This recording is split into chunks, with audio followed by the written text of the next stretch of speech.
ఏం చేస్తున్నావు అమ్మా? ఏం చేస్తున్నావు? నేనా మిరపకాయ రోజుకుంటున్నా. ఎందుకు? ఏం పచ్చడినా కారమా? చింతపండు వేసి తొక్కు నూరుకుంటాం. పచ్చడేగా. మిరపకాయలు వేసుకొని కలమాకు వేసుకొని జీలకర్ర వేసుకొని ఎల్లిపాయలు వేసుకొని మంచిగా తింటాం. చింతపండు వేసుకొని మంచిగా పచ్చడి నూరుకుంటాం. రోటి పచ్చడా అన్నం తినబుద్ధి అవుతలేదు.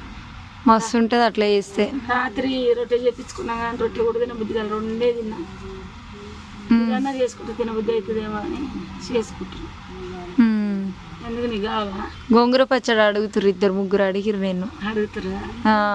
చేస్తా. భువనగిరి పోతలేను, పుట్టుకూర దొరుకుతలేదు ఇక్కడ. తప్పకుండా 2-3 రోజులలో చేసి చూపిస్తా. ఓకేనా మరి? మరి అడుగుతురు కానీ మరి రారే తిందురు వచ్చి మంచిగా వండుతా.